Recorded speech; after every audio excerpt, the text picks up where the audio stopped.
ক্রুশের উপর থেকে বলা সপ্তম বাণী এবং শেষ বাণী, যা আমরা খুঁজে পাই পবিত্র শাস্ত্র লুকলিখিত সুসমাচার 23 অধ্যায় 46 পদে। পিতা, তোমার হস্তে আমার আত্মা সমর্পণ করি, যা প্রকাশ করে রিইউনিয়ন বা পুনরায় মিলিত হওয়া। প্রিয় বন্ধু, আজকে আপনার আর আমার জীবন ঈশ্বরের সাথে মিলিত হয়েছে শুধুমাত্র তার ভালোবাসার কারণে। আমরা ফিরে আসার পথ পেতাম না, আমরা ঈশ্বরকে খুঁজে পেতাম না, কারণ আমরা নিজেদের মনের মতো ঈশ্বর তৈরি করে নিয়েছিলাম। যাদের কাছে আমরা বিনতি করতাম, তাদেরকে সেবা করতাম। কিন্তু ঈশ্বর, তিনি আমাদের সেবা পাওয়ার জন্য নয়, তিনি সেবা করার জন্য এই পৃথিবীতে এসেছিলেন। আমাদের প্রয়োজন পূর্ণরূপে সাধন করার জন্য, আমাদের চোখের জল মুছে দেওয়ার জন্য তিনি এসেছিলেন। ষষ্ঠ বাণী বলার পরে ক্রুশের উপর থেকে তিনি তার কাজ সমাপ্ত করে তিনি সপ্তম বাণীতে বললেন, পিতা, তোমার হস্তে আমার আত্মা সমর্পণ করি। প্রিয় বন্ধু, যা প্রকাশ করে তিনি বিশ্বস্ত ছিলেন। তার দেয়া কাজ তিনি পূর্ণ করে আবার তিনি ফিরে যাচ্ছেন। এই পৃথিবী কোনোদিন তাকে বেঁধে রাখতে পারেনি। না সম্মান, না যশ, না আশা, না এই পৃথিবীর কোনো আকাঙ্ক্ষা, না কোনো ভালোবাসা, কোনো কিছু তাকে এই পৃথিবীতে আটকে রাখতে পারেনি। তিনি বলেন, আমি পিতার নিকটে হইতে নামিয়ে আসিয়াছি। আর তারপর তিনি আবার শিষ্যদেরকে বলেন, আমি পিতার কাছে চলে যাচ্ছি, কিছুকাল তোমরা আমাকে দেখতে পাবে না। প্রিয় বন্ধু, আজকে জানেন, ঈশ্বর তিনি আমাদের মধ্যে দিয়ে তার প্রিয় সন্তানদেরকে তার কাছে ফিরিয়ে আনতে চান। রিউনিয়ন, তিনি চান যেন প্রতিদিন আমরা তার সাথে যোগাযোগ করি, প্রতিদিন আমরা তার সাথে কথা বলি, প্রতিদিন আমরা তার কাছে ফিরে আসি, প্রতিদিন আমরা তার সাথে মিলিত হয়ে স্বর্গরাজ্যে এই পৃথিবীতে তার যিশু নামকে গৌরবান্বিত করি। ঈগল পাখির একটা বিশেষ চরিত্র আছে। ঈগল পাখি হচ্ছে সেই পাখি যে সব থেকে উঁচুতে উঠতে পারে সূর্যের দিকে সোজাসুজি তাকিয়ে। আমরা দুপুরে সূর্যের দিকে তাকাতে পারি না, খালি চোখে। ঈগল পাখি সূর্যের দিকে তাকিয়ে উঠতে পারে, আর এটা হচ্ছে তার একটা বিশেষ চরিত্র। বাইবেলের কাছে ঈগল পাখি বাসা থাকে শৈলের উপরে, পর্বতের উপরে, অনেক উঁচু পর্বতে। কিন্তু সেখানে কি কিছু খাবার সে পায় না। তার খাবার তাকে নিয়ে যেতে হয় পৃথিবী থেকে। ওপর থেকে সে দেখতে পায়, এবং দেখতে পাওয়ার পর সে ওপর থেকে নেমে আসে। তার খাবারটি সেই পৃথিবী থেকে শিকার করে, দুই পায়ে ধরে নখে করে তাকে আঁকড়িয়ে নিয়ে সে আবার উড়ে চলে যায় সেই উঁচুতে, পাহাড়ের উপরে, যেখানে তার থাকার জায়গা। অনেক কষ্ট না? আমরা 10তলা বাড়ি থেকে প্রতিদিন নিচে নামি, প্রতিদিন ওপরে উঠি, আর আমাদের মনে হয়, ইস কি কষ্ট বাবা। আপনি জানেন, ঈগল পাখি সে কখনো কষ্ট উপলব্ধি করে না তার শিকারকে নিয়ে উপরে চলে যেতে, আবার নেমে আসতে, আবার উপরে চলে যেতে। ঈগল পাখির একটা অদ্ভুত চরিত্র হচ্ছে, সে কখনো তার প্রয়োজন এই পৃথিবীতে আছে বলে এই ভূপৃষ্ঠের উপরেই, এই মাটিতেই সে কখনো ঘর বেঁধে থাকে না। প্রতিদিন তাকে উপর থেকে নিচে নামতে হয়, আবার অতটা পথ তাকে উপরে উঠতে হয়, অনেক কষ্ট করে। প্রিয় বন্ধু, ঈগল পাখি থেকে একটা চরিত্র, একটা চারিত্রিক বিষয় আমরা শিখতে পারি।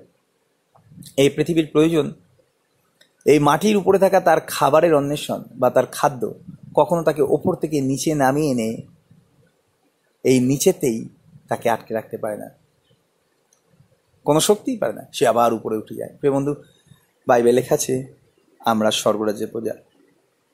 তিনি আমাদেরকে পৃথিবীতে পাঠিয়েছেন একটাই কারণে, যেন এই পৃথিবীতে আমরা জীবনযাপন করি এবং তার গৌরবার্থে আমরা চলি।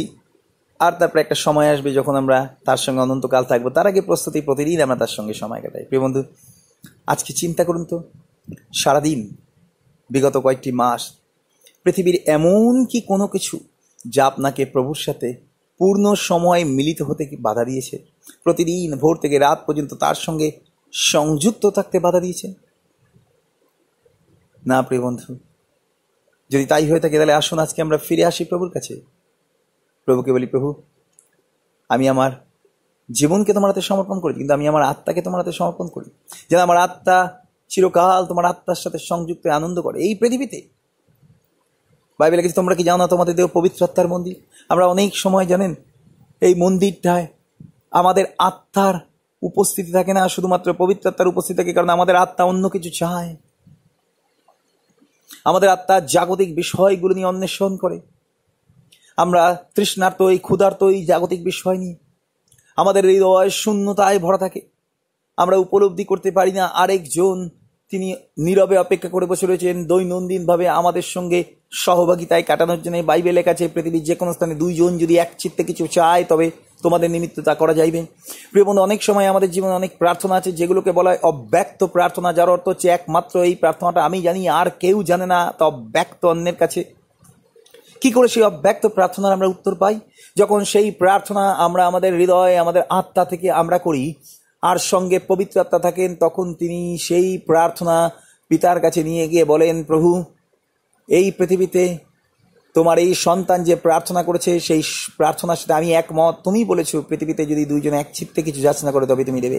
কারণ বাইবেলকে উচিত মতে কি প্রার্থনা করতে হয় তা আমরা জানি না। আত্মা ব্যক্ত আত্মস্বর দ্বারা আমাদের হয়েই তিনি বিনতি করছেন। আপনি জানেন প্রতিদিন সহভাগিতা প্রভুর সাথে আমাদের কতটা জরুরি। আমরা অনেক সময় প্রার্থনা করি, চোখের জল ফেলি, কষ্ট পাই, দুঃখ পাই, ব্যথা পাই, যন্ত্রণা পাই, সেখান থেকে উঠে আসতে পারি না একটাই কারণ সেইখানে সহভাগিতা থাকে না, পবিত্র আত্মার সহভাগিতা। অন্য কোনো মানুষের সহভাগিতা শুধু নয়, ঈশ্বরের আত্মার সহভাগিতা। বাইবেলের কাছে প্রভু যিশু তিনি সারা রাত তার সাথে সময় করবেন। দুটি আত্মার মিলন, পিতা পুত্রের মিলন। আজকে আপনার আমার জীবনের পূর্ণ সময় সেই সহভাগিতা খ্রিস্টের হৃদয় আনন্দ নিয়ে আসলে আমাদের হৃদয়ে স্বর্গীয় আনন্দের পূর্ণতা প্রকাশ পায়। সমর্পণ করা যা বোঝায় তার ইচ্ছা পালনের জন্য এই পৃথিবীতে আমরা এসেছি। আসুন আজকে এই সকালে আমরা পিতাকে বলি, তুমি আমাকে যে কাজ করতে দিয়েছ, আমি সেই কাজ সম্পূর্ণ করার জন্য আমার প্রাণ, আমার হৃদয়ের সমস্ত বাসনা, এমনকি আমাদের অর্থ, আমাদের পরিবার তোমাদের সমর্পণ করি। আমরা অনেক সময় ভয় পাই আমাদের ইচ্ছাকে প্রভুর হাতে দিতে, ভাবি যদি সেই ইচ্ছা সম্পূর্ণ না হয়। আপনি জানেন ঈশ্বর তিনি তাকে আপনার আমার জন্য দিতে একটু দুঃখ পাননি, ভয় পাননি, মৃত্যুও তাকে আটকে রাখতে পারেনি। যদি কোনো কিছু বাধা থাকে আজকে প্রভুর কাছে আপনার জীবন, আপনার ইচ্ছা, আপনার সেবা, আপনার অর্থ সমর্পণ করার জন্য, আসুন আমরা সেইগুলো প্রভুর কাছে স্বীকার করিয়ে নতুন করে আমরা সমর্পিত জীবনে এগিয়ে যাই। আর আমরাও একইভাবে সপ্তম বাণীর মতো হৃদয় থেকে প্রভু যিশুকে বলি, পিতা তোমার হস্তে আমি আমার আত্মার সমর্পণ করলাম।